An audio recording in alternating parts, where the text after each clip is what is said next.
7 फेरों के 7 वचन, 7 जन्मों तक साथ निभाने की कस्में और मांग में सजा सिंदूर।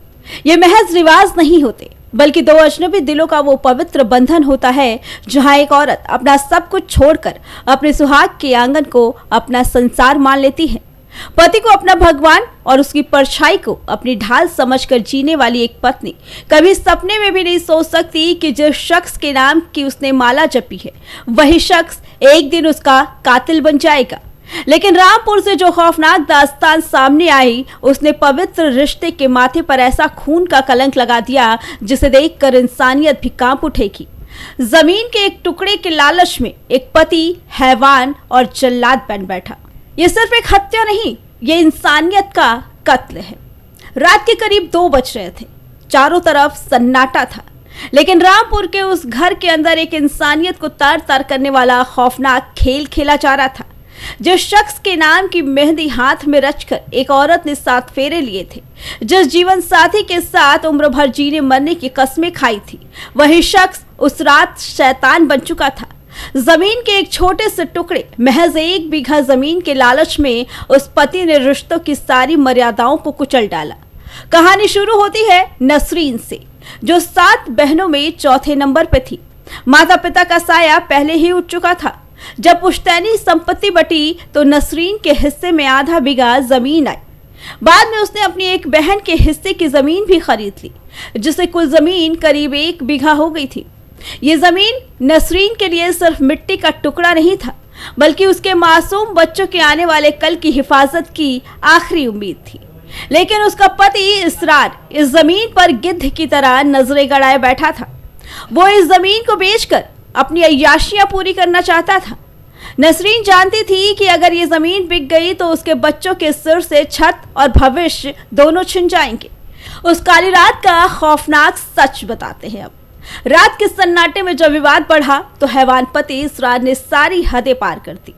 पहले उसने बेकसूर नसरीन के साथ बेरहमी से मारपीट की।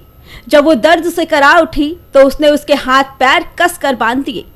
इसके बाद उसने क्रूरता की सारी सीमाओं को लांघते हुए बिजली के तार से नसरीन के प्राइवेट पार्ट में करंट लगाना शुरू कर दिया। वो उसे तब तक करंट लगाता रहा जब तक नसरीन की सांसें हमेशा के लिए थम नहीं गई।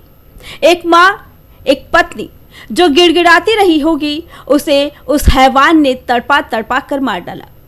हत्या करने के बाद भी इसरार का कलेजा ठंडा नहीं हुआ। उसने अपनी करतूत छुपाने के लिए घटिया चाल चली।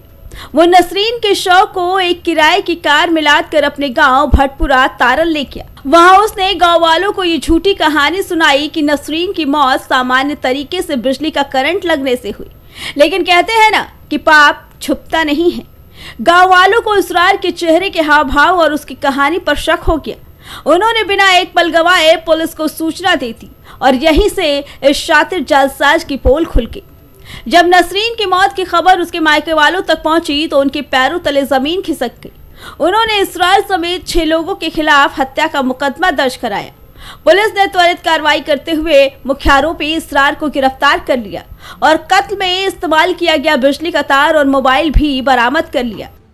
ये थाना बिलासपुर अंतर्गत एक अभियोग पंजीकृत कराया गया, जिसमें एक व्यक्ति द्वारा बताया गया कि उसकी भतीजी की हत्या उसके पति और उसके परिजनों द्वारा कर दी गई है, जिस संबंध में अभियोग पंजीकृत करके विवेचना की जा रही है। इस प्रकरण में एक महिला थी जिसकी शादी करीब वर्ष 2013 में हुई थी। उसके पति द्वारा ही इसकी हत्या की गई है। इसमें आरोपी पति को गिरफ्तार कर लिया गया है और उसको जेल भेजा जा रहा है। विवेचना अभी प्रचलित है।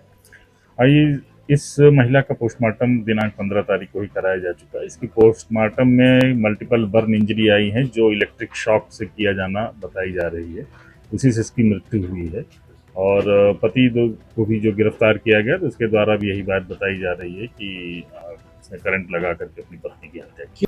रामपुर की ये वारदात रूह कपा देने वाली है। आज समाज के माथे पर एक ऐसा कलंक है जो कभी नहीं मिटेगा।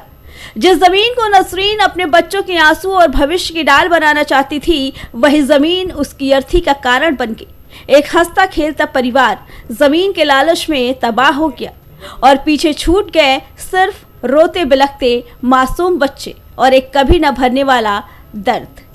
इस पूरी खबर पे आपका क्या कहना है, कमेंट करके जरूर बताइए। Bureau report, prime TV.